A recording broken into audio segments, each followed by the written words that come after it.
بسم اللہ الرحمن الرحیم۔ السلام علیکم۔ یہ شرک کیا ہے؟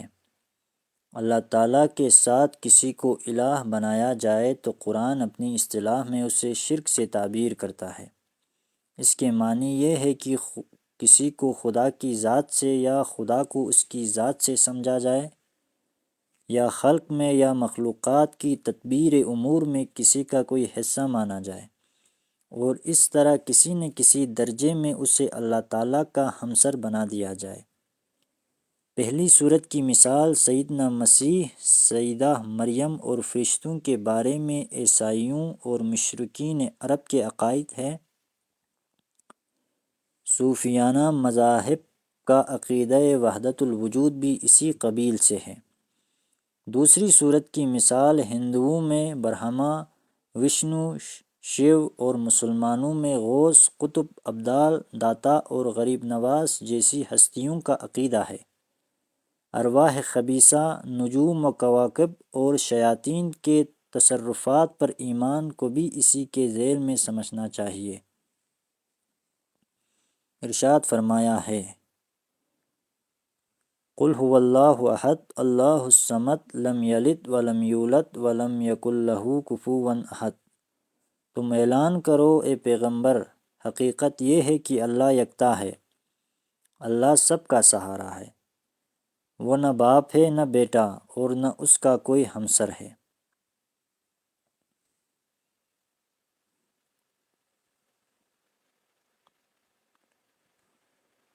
لوگو، حقیقت یہ ہے کہ تمہارا پروردگار وہی اللہ ہے جس نے آسمانوں اور زمین کو 6 دنوں میں پیدا کیا، پھر اپنے عرش پر متمکن ہوا۔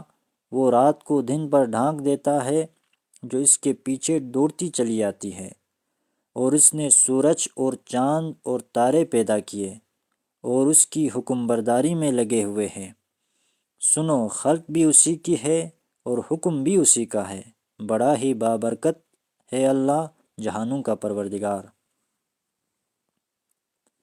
ان عقائد کے ماننے والے اس کے ساتھ بالعموم یہ بھی مانتے ہیں کہ ان ہستیوں کو خدا نے یہ حیثیت دے رکھی ہے کہ یہ جب چاہے کسی غیب پر مطلع ہو سکتی ہے اور اپنی سفارش سے اللہ تعالیٰ کے فیصلوں کو دنیا اور آخرت میں تبدیل کرا سکتی ہے۔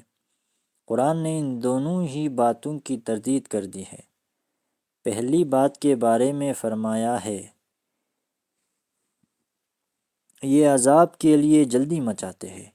ان سے کہو، یہ غیب کی باتیں ہیں اور اللہ کے سوا زمین اور آسمانوں میں جو بھی ہے اس غیب کو نہیں جانتے، اور نہ یہ جانتے ہیں کہ مرنے کے بعد کب اٹھائے جائیں گے۔ دوسری بات کے بارے میں فرمایا ہے، کہو کہ سفارش تمام تر اللہ ہی کے اختیار میں ہے، زمین اور آسمانوں کی بادشاہی اسی کی ہے، پھر تم اسی کی طرف لوٹائے جاؤ گے۔ اپنے اوہام کو یہ لوگ تصویروں اور مجسموں میں بھی ڈالتے ہیں۔ قرآن نے اسے اصنام و اوثان کی نجاست قرار دیا اور اس سے بچنے کی ہدایت فرمائی ہے۔ سو بتوں کی گندگی سے بچو اور جھوٹی بات سے بھی جو ان کے حوالے سے اللہ پر باندھتے ہو۔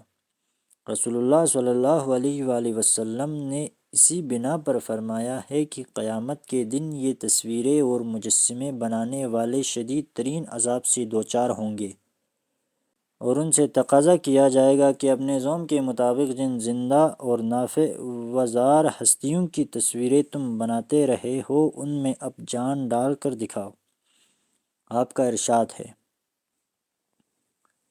اس طرح کی تصویریں جو لوگ بناتے ہیں انہیں قیامت میں عذاب دیا جائے گا۔ ان سے کہا جائے گا کہ جو کچھ تم نے بنایا ہے اسے اب زندہ کرو۔ ان ہستیوں سے استمداد پر مبنی تعویذ گنڈوں میں بھی یہی نجاست ہے۔ رسول اللہ صلی اللہ علیہ وآلہ وسلم نے فرمایا ہے کہ اس طرح کی جھاڑ پھونک، گنڈے اور میاں بیوی میں جدائی ڈالنے کے تعویذ سب شرک ہے۔ اللہ کے سوا کسی اور کے نام کی قسم کو بھی آپ نے اسی کے تحت رکھا ہے، اس لیے کہ اس میں بھی آدمی جس کی قسم کھاتا ہے اسے در حقیقت کسی واقعے پر گواہ بناتا ہے، اور اس طرح گویا اسے خدا ہی کی طرح عالم الغیب قرار دیتا ہے۔ ارشاد فرمایا ہے، جس نے اللہ کے سوا کسی اور کے نام کی قسم کھائی اس نے شرک کا ارتکاب کیا۔ اس ضمن میں بعض مشرکانہ رویے بھی قابل توجہ ہے۔ اللہ تعالیٰ نے ایک شخص کی تمثیل بیان فرمائی ہے جو اپنی دولت و ثروت، جمعیت و عصبیت، خدم و حشم کی کار فرمائیوں کے غرور میں مبتلا ہو کر یہ سمجھے بیٹھا تھا کہ اسے جو کچھ حاصل ہے یہ اس کی صلاحیت و قابلیت کا کرشمہ اور اس کے علم و تدبر کا ثمرہ ہے، یہ ہمیشہ اسی کے پاس رہے گا، قیامت اول تو آئے گی نہیں، اور اگر آئی تو یہی سب بلکہ اس سے بہت کچھ زیادہ اسے وہاں بھی حاصل ہو جائے گا۔ قرآن کا بیان ہے کہ اس کا لہلہاتا باغ جب ایک دن تباہ ہو گیا تو ان اصنام کی حقیقت کھل گئی اور وہ پکار اٹھا کہ ہائے میری کمبختی، میں نے کیوں ان چیزوں کو اپنے پروردگار کا شریک ٹھہرایا۔ چنانچہ یہی ہوا اور اس کا سارا پھل عذاب کے پھیر میں آ گیا۔ سو جو کچھ اس نے باغ پر خرچ کیا تھا اور اس پر اپنے ہاتھ ملتا رہ گیا، اور اس کا باغ اپنی ٹاٹیوں پر گرا پڑا تھا اور وہ کہہ رہا تھا، اے کاش میں اپنے پروردگار کے ساتھ کسی کو شریک نہ ٹھہراتا۔ یہی معاملہ ریا کا ہے۔ وہ کام جو صرف خدا کے لیے ہونے چاہیے اگر دوسروں کے لیے ہونے لگے تو اس کے معنی یہ ہے کہ ان دوسروں نے خدا کی جگہ لے لی ہے۔ نبی صلی اللہ علیہ وآلہ وسلم کا ارشاد ہے کہ اللہ تعالیٰ فرماتا ہے، میں تمام شریکوں میں سب سے زیادہ شرکت سے بے نیاز ہوں، لہٰذا جس نے اپنے کسی کام میں میرے ساتھ کسی دوسرے کو شریک کیا میں اس سے الگ ہوں اور اسی کا ہے جس کو اس نے میرا شریک بنایا ہے۔ انسان کے توہمات کی حقیقت بھی یہی ہے، چنانچہ نبی صلی اللہ علیہ وآلہ وسلم نے لوگوں کو ان پر متنبہ فرمایا ہے۔ اسی طرح سد ذریعہ کے اصول پر بعض ان چیزوں سے بھی روکا ہے جو اگرچہ شرک تو نہیں ہے لیکن اس تک لے جانے کا باعث ہو سکتی ہیں۔ ابن عباس رضی اللہ عنہ کی روایت ہے کہ ایک رات تارا ٹوٹا تو آپ نے دریافت فرمایا، زمانے جاہلیت میں تم ان کے بارے میں کیا کہتے تھے؟ لوگوں نے عرض کیا، ہم سمجھتے تھے کہ جب کوئی بڑا شخص مر جاتا ہے یا پیدا ہوتا ہے تو تارے ٹوٹتے ہیں۔ آپ نے فرمایا، نہیں، کسی کے مرنے یا پیدا ہونے سے تارے نہیں ٹوٹتے۔ زید بن خالد کا بیان ہے کہ حدیبیہ کے موقع پر اتفاق سے رات کو بارش ہوئی۔ صبح کو نماز کے بعد آپ لوگوں سے مخاطب ہوئے اور فرمایا، جانتے ہو تمہارے رب نے کیا کہا ہے؟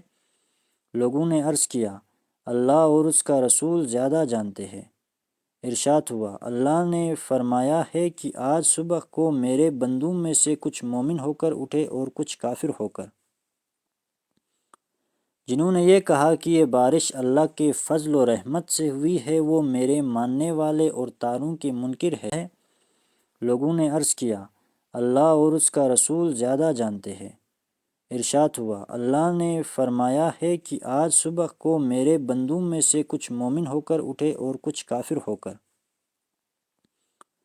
جنہوں نے یہ کہا کہ یہ بارش اللہ کے فضل و رحمت سے ہوئی ہے وہ میرے ماننے والے اور تاروں کے منکر ہے، اور جنہوں نے یہ کہا کہ ہم پر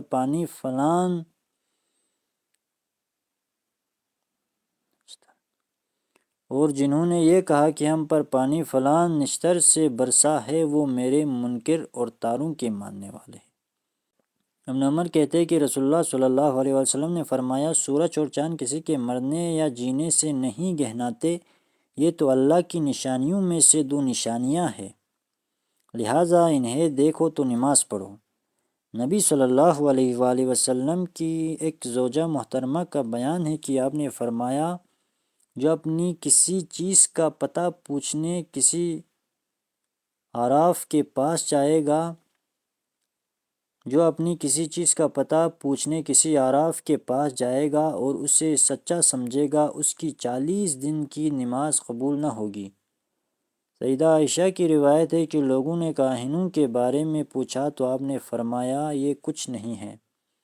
انہوں نے عرض کیا یا رسول اللہ صلی اللہ علیہ وآلہ وسلم، ان کی بعض باتیں سچی بھی نکل آتی ہیں۔ فرمایا شیطان ایک آدھ بات سن لیتا ہے اور مرغی کی طرح کر کر کے اپنے دوستوں کے کانوں میں ڈالتا ہے، پھر وہ 100 جھوٹ اس کے ساتھ ملا کر لوگوں سے بیان کرتے ہیں۔ ابو ہریرہ کہتے ہیں کہ رسول اللہ صلی اللہ علیہ وآلہ وسلم کا ارشاد ہے، نہ چھوت سے، نہ بدفعلی سے، نہ پیٹ میں بھوک کا سانپ ہے، اور نہ مردے کی کھوپڑی سے پرندہ نکلتا ہے۔ جابر رضی اللہ عنہ کی روایت ہے کہ اس کے ساتھ آپ نے یہ بھی فرمایا کہ غول بیابانی بھی کچھ نہیں ہے۔ سیدنا عمر کا بیان ہے کہ نبی صلی اللہ علیہ وآلہ وسلم کو یہ کہتے ہوئے سنا کہ میری شان میں اس طرح مبالغہ نہ کرو جس طرح نصارہ نے مسیح علیہ السلام کی شان میں کیا ہے، میں تو بس خدا کا بندہ ہوں، اس لیے مجھے خدا کا بندہ اور اس کا رسول ہی کہا کرو۔ ابن عباس روایت کرتے ہیں کہ کسی شخص نے رسول اللہ صلی اللہ علیہ وآلہ وسلم کی خدمت میں حاضر ہو کر سلسلہ کلام میں کہا، جو اللہ چاہے اور آپ چاہے۔ آپ نے اسے فوراً روکا اور فرمایا، تم نے مجھے خدا کا ہمسر بنا دیا ہے، نہیں بلکہ یہ کہو جو تنہا اللہ چاہے۔